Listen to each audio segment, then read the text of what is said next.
April 1961, the United States came closer to a direct clash with Cuba and potentially the Soviet Union than most Americans realized at the time. It wasn't a formal war.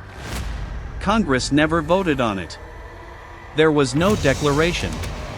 But for 3 days on a stretch of Cuban coastline called the Bay of Pigs, a US-backed invasion force tried to overthrow Fidel Castro's revolutionary government. The operation failed fast. And the consequences, political, military, and psychological, echoed through the Cold War, shaping decisions that helped lead to the Cuban Missile Crisis just a year and a half later. This is the story of the Bay of Pigs invasion, how it was planned, why it happened, how it unfolded, and why it collapsed, along with the lessons it left behind. To understand Bay of Pigs, you have to go back a few years, to the Cuban Revolution. In the 1950s, Cuba was ruled by Fulgencio Batista, whose government was widely seen as corrupt and authoritarian. Fidel Castro and his movement, along with figures like Che Guevara, led a guerrilla war that culminated in Batista fleeing Cuba on January 1, 1959. Castro's forces took power, and a revolutionary government began reshaping the island's politics and economy. At first, the United States tried to figure out what this new Cuba would be. But relations deteriorated rapidly. Castro's government carried out land reform and nationalized property, including US-owned businesses. The Cold War context made every move feel larger than it might have in another era. Washington saw a growing risk, a revolutionary, anti-American government just 90 miles from Florida. By 1960, Cuba was also moving closer to the Soviet Union. Moscow offered trade and support. Cuba's leadership, facing US pressure and economic retaliation, leaned into that relationship. For American officials, this looked like a strategic nightmare, a Soviet-aligned state in the Caribbean. In that environment, the idea of removing Castro gained momentum. The Eisenhower administration approved a covert plan to support Cuban exiles who wanted to overthrow the new government. The Central Intelligence Agency began organizing, training, and equipping a paramilitary force made up largely of Cuban exiles. The idea was to create a Cuban force that could land in Cuba, trigger an uprising, and topple Castro without the US appearing to invade openly. That last part, plausible deniability, became central to everything that followed. The plan had to succeed, but it also had to look like it wasn't American. Those two goals often conflicted. When John F. Kennedy became president in January 1961, he inherited a plan already in motion. Kennedy was young, new to office, and aware that he was being tested by Cuba, by the Soviet Union, and by American public opinion. He also understood the political risk of being seen as weak on communism. The Bay of Pigs plan promised a dramatic solution, and it promised it quickly. But even as Kennedy approved moving forward, he and his advisors struggled with the plan's contradictions. The operation needed enough firepower and support to succeed. Yet too much visible American involvement could spark global outrage and potentially escalate into a broader conflict with the Soviet Union. The invasion force was organized as Brigade 2506, named after a member's identification number who died during training. The brigade trained primarily in Guatemala, with support from the CIA. It included infantry weapons, some armored vehicles, and aircraft, mostly B-26 bombers, which were meant to appear as Cuban planes flown by defectors. The brigade's men were motivated, many of them deeply anti-Castro, and many believed they were joining an effort that would liberate their homeland. The plan's concept depended on a few key assumptions. First, that the invasion would establish a beachhead, an area on Cuban soil that the brigade could hold. Second, that once the brigade landed, anti-Castro forces inside Cuba would rise up. Third, that Castro's military would be slower, less capable, or less loyal than it turned out to be. And fourth, that the US could provide enough covert support, especially air power, without crossing the line into obvious open war. Even before the landing, the plan ran into trouble. In Cuba, Castro's government was not blind. Cuban intelligence and security services had been cracking down on opposition, infiltrating exile groups, and preparing for the possibility of attack. Cuba's armed forces were also stronger than some American planners assumed, and more importantly, they were politically committed. Castro's revolution had support, especially in the security apparatus. The regime was ready to fight. The operation began with an airstrike on April 15, 1961. The goal was to destroy Cuba's small air force on the ground before the invasion began. The attack used B-26 bombers painted to look like Cuban aircraft. The idea was to create the impression that Cuban pilots had defected and attacked their own airfields. The strike was only partly successful. Some Cuban aircraft were destroyed, but not enough. Critically, several key planes survived, particularly Sea Fury fighters and T-33 jet trainers used as fighters.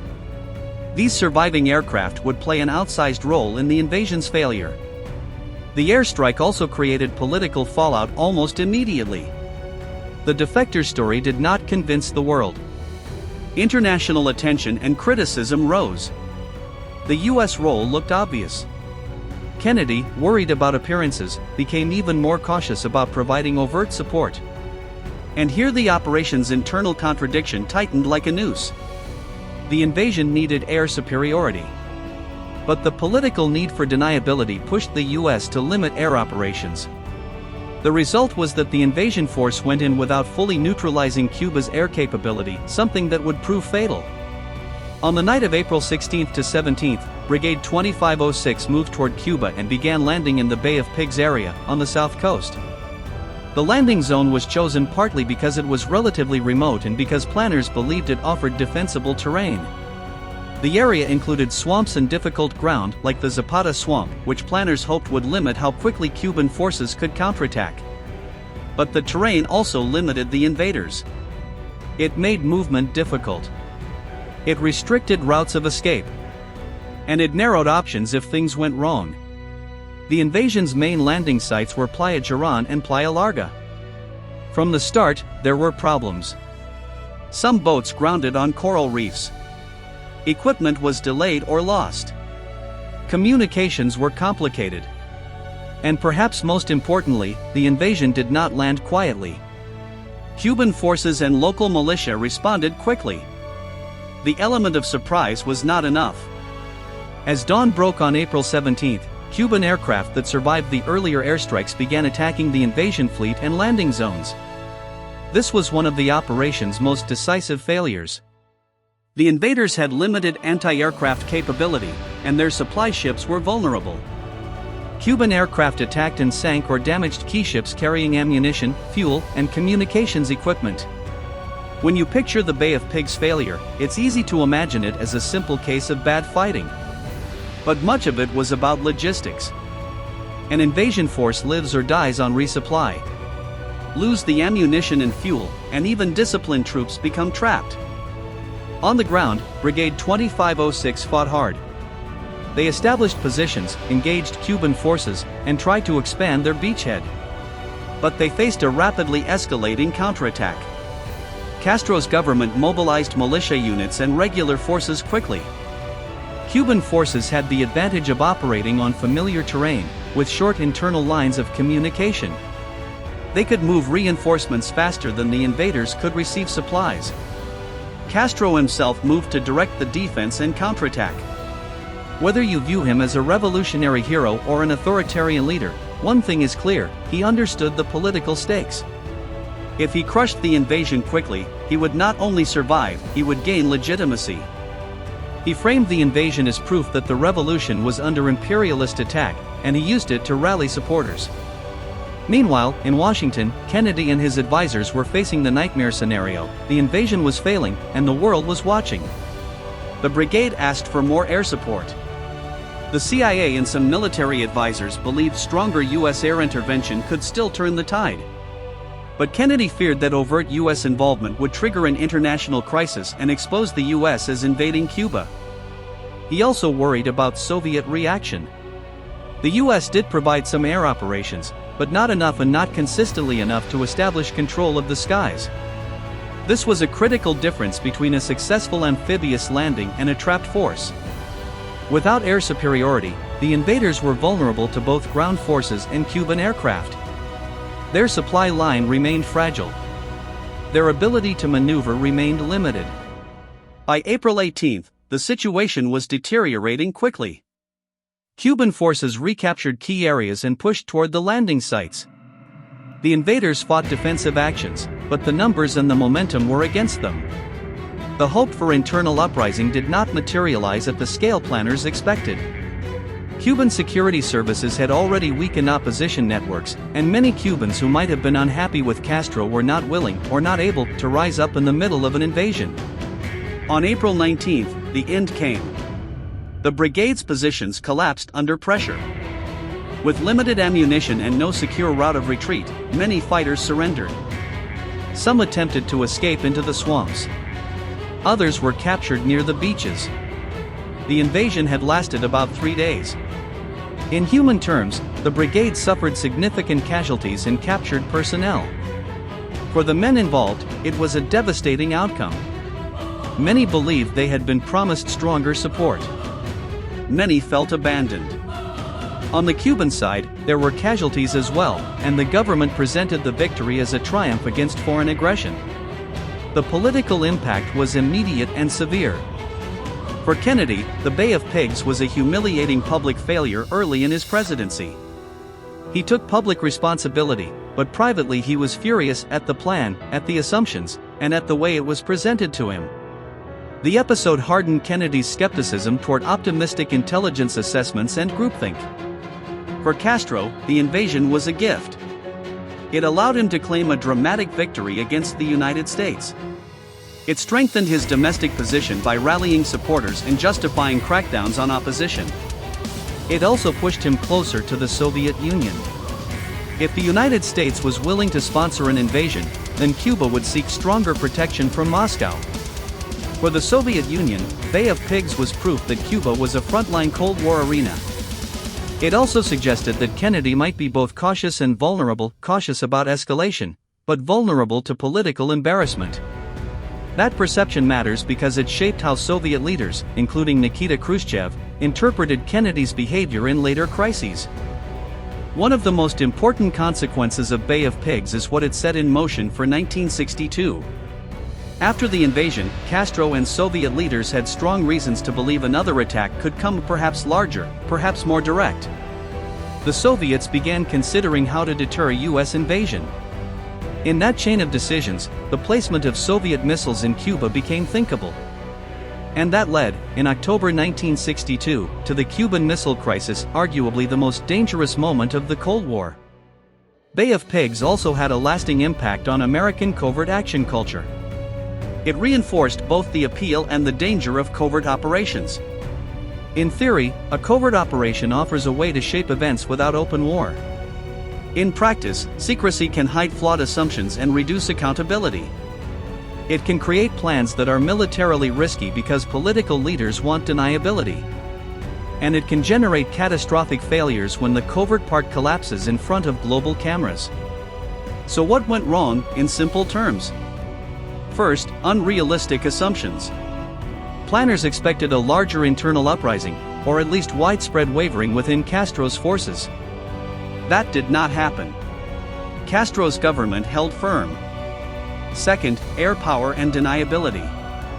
The operation needed reliable air superiority. Political concerns limited airstrikes and left Cuban aircraft able to attack the invasion. Those surviving Cuban planes sank or damaged supply ships, which undermined the entire operation. Third, geography. The Bay of Pigs area was remote and difficult. That could have helped by limiting Cuban response, but it also limited the invaders' options. Once pressure mounted, there were few escape routes. Fourth, logistics. An invasion is a supply problem disguised as a combat problem. The brigade's supplies were disrupted early. Once ammunition and fuel were lost, tactical skill could not compensate. Fifth, decision-making under pressure. As the operation faltered, the US faced a choice: escalate openly or accept failure. Kennedy chose to avoid open escalation. That choice prevented a larger war, but it also sealed the brigade's fate. It's also worth acknowledging something that often gets lost in Cold War storytelling: Cuba was not just a chessboard. It was a country experiencing a revolution and a massive political transformation. Many Cubans supported Castro, especially in the early years. Others opposed him strongly. But Bay of Pigs forced people into camps. It allowed the Cuban government to frame dissent as betrayal, and it gave the state a powerful justification for tighter control. In the United States, Bay of Pigs became a cautionary tale. It is studied not because it was the largest operation, but because it reveals how policy, intelligence, and military realities can collide. It shows how leaders can be boxed in by their own desire for deniability. And it shows how the momentum of an inherited plan can carry a new administration into disaster. If you take one lesson from Bay of Pigs, it might be this: when political leaders demand a plan that is both decisive and deniable, they often get something that is neither.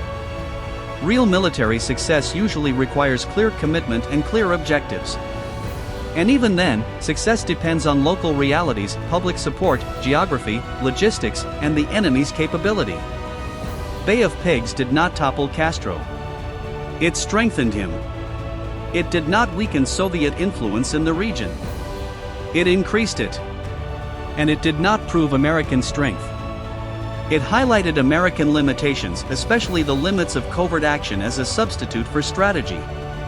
But Bay of Pigs also shaped the United States in a way that is easy to miss. It forced Kennedy and his advisors to rethink. It contributed to internal reforms and changes in how the White House managed intelligence and military advice. It made Kennedy more cautious about being cornered into escalation. And it made him more determined never to be surprised by optimistic planning again. That determination mattered in later decisions. During the Cuban Missile Crisis, Kennedy's experience with Bay of Pigs helped shape his approach. He wanted options. He wanted debate. He wanted to avoid being boxed into a single path. And he wanted to avoid both humiliation and uncontrolled escalation. That balance is what made 1962 so tense and so historically significant. In the end, Bay of Pigs is not just a story about 3 days on a beach. It's a story about how revolutions, superpower rivalry, and human decision-making collide. It's a story about the power of assumptions and the cost when those assumptions